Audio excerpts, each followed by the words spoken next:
राजा Raghuvanshi merger case से जुड़ी इस वक्त की बड़ी खबर आप तक पहुंचा रहे हैं। राजा के भाई विपिन रघुवंशी का बड़ा बयान सामने आया है। सोनम और राज का नार्को टेस्ट कराने की मांग अब उठ रही है।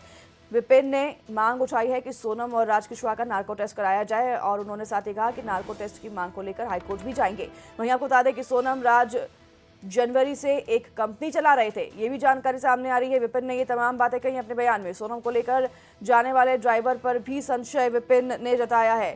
बड़ी खबर आपको बता रहे हैं, ये एक बड़ी अपडेट विपिन ने दी है। विपिन ने कहा है कि सोनम और राज जनवरी से एक कंपनी चला रहे थे और अब इनके नार्को टेस्ट कराए जाने की मांग उठ रही है। ये बात भी निकल करके आ रही है कि कहीं ना कहीं राज और सोनम जो एक सिमिलर कंपनी जो है वो संचालित कर रहे थे। क्या इस बारे में कुछ आप लोगों को भी आशंका है? देखिए, मेरे को अभी गोविंद के बच्चे फोन आया था 8 दिन पहले। उसने बताया था मुझे, बोले भैया इसमें सोनम और राज जो है दो ही ने मिलके कंपनी जो है मैं पहले खोलने वाला था, जो मैंने खोल कर रखी थी, मगर उन लोगों ने उस कंपनी खोल चुके हैं।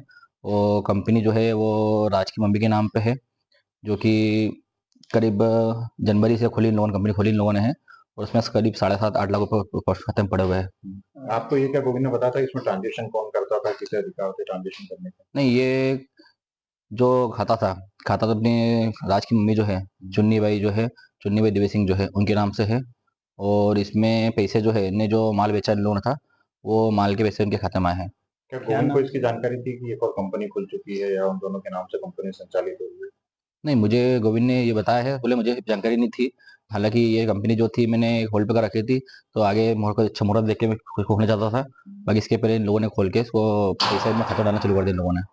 क्या नाम से थी ये कंपनी का? कुछ नाम आपको पता हो? क्या नाम से लिस्ट थी? कंपनी का मुझे आइडिया इतना नहीं है, नाम मुझे याद नहीं उसका। अभी तक कुल कितने का ट्रांजैक्शन हो चुका होगा, आपको कुछ अंदाजा हो? उसमें करीब 7.5-8 लाख रुपए पड़े हुए खाते में। गोविंद को इसके बारे में पता था या देवी सिंह जी को? नहीं, गोविंद ने मुझे जानकारी खुद ने दी है। ये तो गोविंद को ये पता नहीं था, ये पता हुआ कोई आइडिया कुछ में नहीं मतलब नहीं है। हत्याकांड की बात पता चला? इसमें हाँ। विपिन भाई आपको क्या लग रहा है कि जो पैसा आया था ये हवाला के जरिए भी आ सकता है? इस तरह की भी संभावनाएं हो सकती हैं? नहीं, हवाले का पैसा होता कभी तो खाते में नहीं आता, पैसा नगद आता है। क्या हत्यारों को देने के लिए पैसा था, क्या था? देखिए, जितनी ने प्लानिंग कर रखी थी इन लोगों ने, तो इन लोगों ने ये प्लानिंग करी होगी, तो उसमें तो पैसा पर्सनल अलग करते चले अपन, और बाद में पैसा का जिस पैसा को यूज करेंगे अपन किसी हथियार की, जो जैसे राजा के सुपड़ देने के लिए इन लोगों को जो करे था इन लोगों ने। आपको क्या शंका है इस पूरे पैसे को लेकर के जो सोनम और राज के खातों से ट्रांजेक्शन हुए थे इस कंपनी से, उसको लेकर के कुछ शंका है क्या?